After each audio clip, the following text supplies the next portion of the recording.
साथियों, जय भीम, जय भारत, जय संविधान। मैं बहुजन Dastak news and constitution channel से गौतम रत्ना, और आज हमारे स्टूडियो में हमारे जो गेस्ट हैं डॉक्टर जेके गौतम साहब।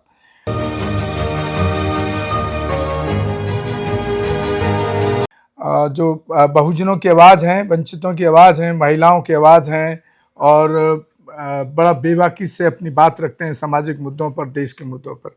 डॉक्टर साहब, अभी एक बड़ा वीडियो वायरल हो रहा है मनीष जायसवाल सांसद का तलवार बांटते हुए।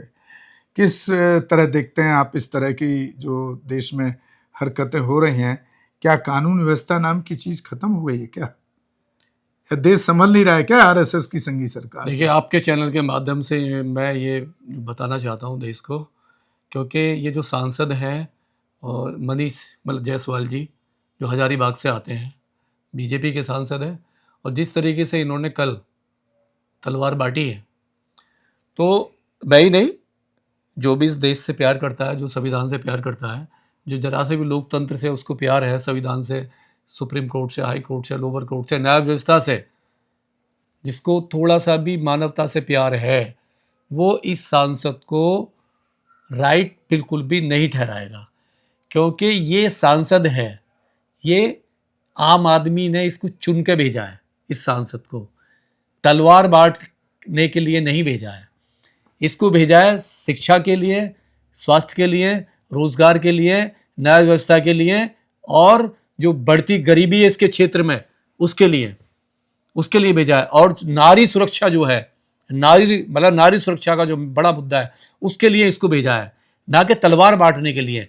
जब एक सांसद खुलेआम नंगी तलवारें बांटेगा तो सोचिए फिर देश में कानून की जगह क्या रह गई है? नहीं तो फिर दूसरा भी समुदाय के लोग तलवार बांटेंगे, तो फिर थाने की क्या जरूरत है, कचहरी की क्या जरूरत है? और मैं समझता हूँ डॉक्टर साहब, बीच में इंटरप्ट कर रहा हूँ, कि सबसे ज्यादा तो वंचितों पर संविधान काम ही नहीं करता, कानून काम ही नहीं करता। तो क्या उन वंचितों को, जो अनुसूचित जाति, जनजाति, ओबीसी, माइनॉरिटी के और महिलाएं जो हैं, पूरे देश की 50% महिलाएं, क्या उनको भी तलवार उठा लेना चाहिए क्या? नहीं, जिस तरीके से इस सांसद ने, ये जो सांसद महोदय हैं, जिस तरीके से तलवार बांट रहे हैं, धर्म की आड़ में खुलेआम तलवार लाठी बांटी है, तो इस हिसाब से तो मुझे लग रहा है कि देश में हर आदमी तलवार उठा लेगा।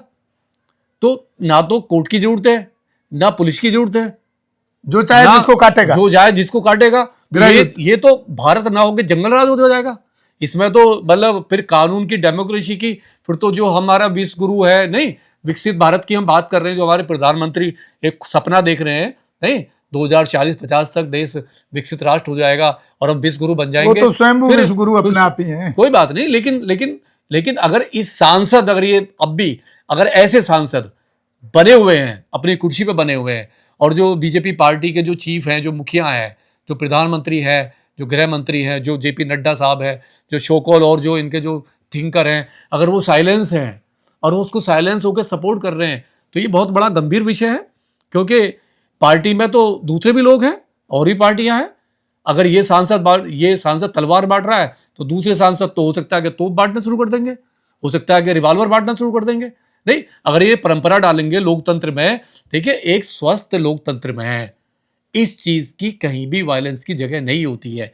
अगर वायलेंस सांसद कर रहा है, अगर वायलेंस एक जिम्मेदार आदमी, जिसको देश की जनता ने चुन के भेजा है, अपने मुद्दों पे, जो जनहित के मुद्दे हैं, उनको ठीक करने के लिए, उनकी समस्याओं को सुलझाने के लिए, अगर वो ये सब ना करके हिंदू कार्ड खेलता है, और नौजवानों को, जो मासूम नौजवान हैं, उनको उनके हाथों में तलवार पकड़ाता है धर्म की आड़ में, तो ये बहुत गंभीर विषय है।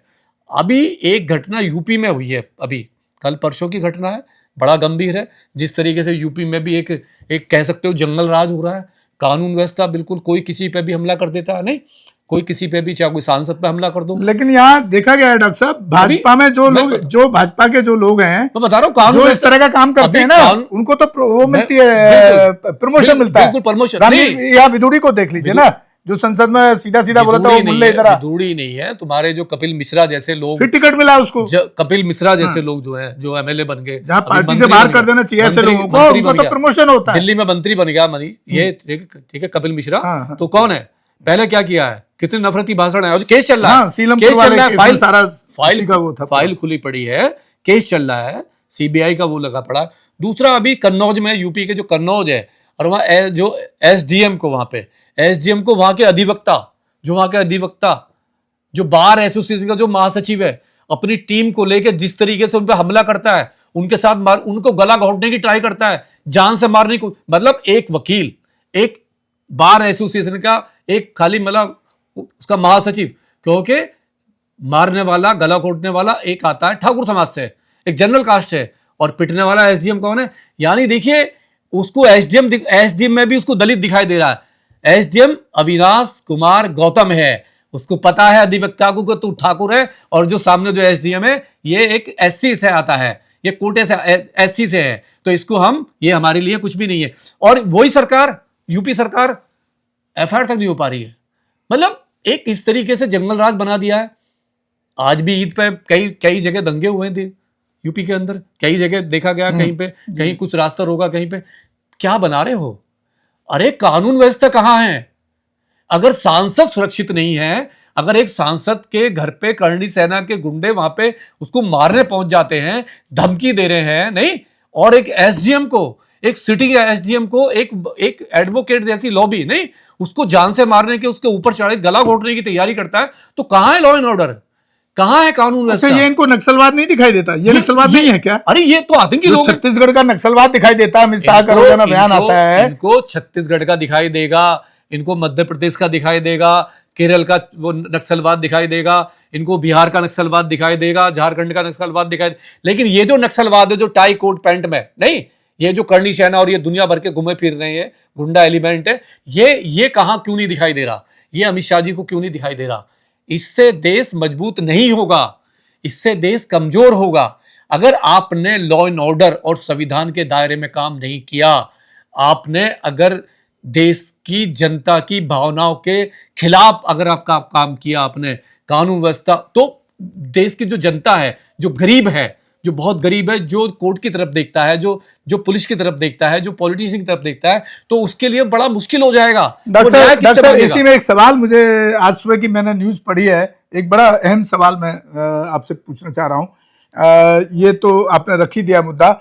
आज सुबह जब मैंने पेपर पढ़ा नवभारत टाइम्स, तो वहां पर मोदी जी दीक्षा भूमि में बाबा साहब अम्बेडकर को नमन करने जाते हैं और बाबा साहब के बारे में बहुत सारी बातें करते हैं। दूसरी तरफ वो उससे पहले वो आरएसएस के मुख्यालय जाते हैं और कहते हैं कि बाबा साहब के रास्ते पे, देश संविधान पे बनाए हुए रास्ते पर चल रहा है। तो ये दोहरा चरित्र जो देश के प्रधानमंत्री का है, इसको किस तरह देखते हैं आप? देखिए, मैं कह रहा हूं, प्रधानमंत्री जी 22 प्रतिज्ञाओं को अपना लेना फिर प्रधानमंत्री, अगर बाबा साहब को इतना ही इज्जत दे रहा है तो। अगर हमारे देश के प्रधानमंत्री बार बार बुद्ध की बात करते हैं, बार बार बाबा साहब की बात करते हैं, बार बार बाबा साहब को नमन करते हैं, तो मेरी अपील है कि जब आप बाबा साहब को मतलब नमन करते हो ना, उसी टाइम पे आपके लोग, आपकी पार्टी के लोग कानून को तोड़ रहे होते हैं, संविधान की धज्जियां उड़ा रहे होते हैं, संविधान को ठेंगा दिखा रहे होते हैं। उसी बाबा साहब खाली वोटिंग स्टंट के लिए वहां जाते हैं।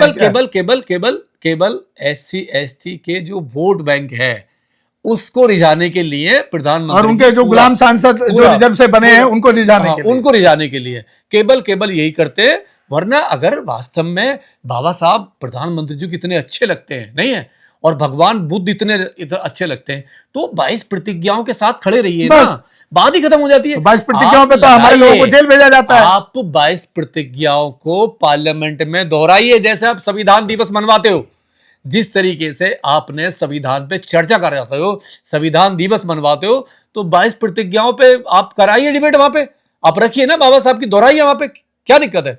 और जो भगवान बुद्ध का जो पंचशील है, जो अष्टांग मार्ग है, अपना लो उनको। आप बोलिए ना कि मुझे भगवान बुद्ध से बहुत प्यार है, डिबेट करा लो, डिबेट करा लीजिए। आप अपने जो श्लोक हैं, आपके धर्मों के जो आपके ग्रंथ हैं, उनके श्लोक और बुद्ध के जो कराइए ना डिबेट, बुद्ध के पंचशील और अष्टांग डिबेट करा लीजिए। देश को, दुनिया को मालूम होना चाहिए कि बुद्धिज्म क्या है, और ये जो ड्रामेबाज, जो सोकोल ड्रामेबाज है, जो देश को एक तार्किक और साइंस के रास्ते पे ना ले जाके, जो एक अंधविश्वास के पाखंड में कुछ लोग झोंक रहे हैं बाई प्लान से, तो ये एक्सपोज हो जाएंगे कि कौन कहां जाना चाहता है और किस में कितनी पावर है। नहीं, देखिए, देश बहुत मुश्किल से बना है, देश को बनाने में लाखों करोड़ों लोगों ने कुर्बानियां दी हैं, देश ऐसे ही नहीं बना है। 10 साल से देश नहीं बना है। आप सुन लीजिए, देश को बनाने में 70 साल लगे, 10 साल से नहीं बना देश। जो लोग ये समझे बैठे हैं अंधभक्त गुलाम के देश जो 2014 में ही आजादी मिली है हमें, हाँ। तो समझ लीजिए वो आजादी नहीं है तुम्हारी नस्लें आने वाले टाइम में बर्बाद हो जाएंगी। अगर इस तरीके से नफरत सांसद और ये जिस तरीके से ये तलवार बांटेंगे, जिस तरीके से एसडीएम को मारा जाएगा, कल को कलेक्टर को मारा जाएगा, फिर जज को मारा जाएगा, नहीं तो ये और लोग जिस कहां तरह से जाकर रुकेगा? सारा संसाधन सब बेच दिए गए सारे private संसाधन को। सारे क्या होगा संसाधन तो क्या होगा? ये आम आदमी है। हम आम आदमी से अपील करते हैं कि इनके जाल में ना फंसे। 3 चीजें, इससे 4 चीजें, 5 चीजों पर जरूर मांगे। जब भी बात हो, आप सुरक्षा की बात कीजिए, शिक्षा की बात कीजिए, आप रोजगार की बात कीजिए, स्वास्थ्य की बात कीजिए, नारी सुरक्षा की बात कीजिए, महंगाई की बात कीजिए। अगर ये 4 पॉइंटों पर आप लेके चलोगे तो ये सरकार आपके आगे झुकेगी। सरकार आपकी नौकर है, आप नौकर नहीं हो। ये लोकतंत्र है, डेमोक्रेसी है। डेमोक्रेसी में राजा नहीं होता है, डेमोक्रेसी में प्रधानमंत्री होता है, और प्रधानमंत्री देश की जनता का नौकर होता है, चाहे जिसने वोट दिया है चाहे नहीं दिया है। जी। ये संविधान, ये लोकतंत्र की यही ताकत होती है। चलिए इस चर्चा को यहीं विराम देते हैं, और उम्मीद है कि डॉक्टर साहब जितना अच्छे अध्ययन करके बातें रखते हैं तो आप लोगों को जरूर वो समझने की जरूरत है और उस पर चलने की जरूरत भी है। और साथियों, इसी के साथ हम आपसे विदा लेते हैं। आप हमारे दोनों channel Bahujan Dastak news and constitution को ज़्यादा से ज़्यादा देखें, शेयर करें, सब्सक्राइब करें, ताकि हम देश से जुड़े मुद्दों से, देश के आत्मसम्मान से जुड़े मुद्दों को हम आप तक पहुंचा सकें। और हो सके तो आप चैनल को एक आर्थिक सहयोग भी करें जितना हो पाए। धन्यवाद साथियों। जय भीम, जय भारत, जय संविधान। हमारे चैनल लाइक, शेयर, सब्सक्राइब देखना मत भूलिएगा। जय भीम, जय भारत, जय संविधान। नमो बुद्धाय। धन्यवाद। चैनल आर्थिक समस्या से गुजर रहा है।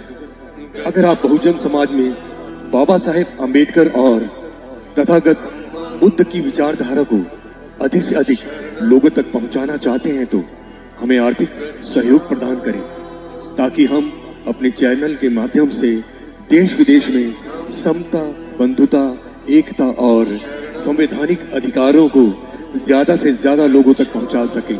आप अपनी सहायता राशि नीचे लिखे खाते में जमा करा सकते हैं। खाता धारक गौतम रत्ना, खाता संख्या 316957686551, IFSC कोड SBIN 0060336, बैंक भारतीय स्टेट बैंक। आप हमारे बैंक खाते का विवरण स्क्रीन पर भी देख सकते हैं। जय भीम, जय भीम। मैं गौतम रत्ना, गौतम फिल्म्स प्रोडक्शन में आपका स्वागत करता हूं। आप हमारे प्रोडक्शन हाउस के अंदर अपना कैरियर बना सकते हैं as a film director, as a producer and actor and actress and editor and cinematographer also. और अगर आपको फिल्म से रिलेटेड कुछ भी प्रोजेक्ट आपको बनवाना है तो हमारे पास में पूरा सेटअप है, जिसमें फिल्म कैमरा है, शूटिंग लाइट्स है और एडिटिंग है। सारा A to Z एक ही जगह पर आपको हमारे यहाँ पर मिल जाएगा। तो दोस्तों, आप हमें कांटेक्ट कर सकते हैं हमारे नंबर्स पर 9810085714।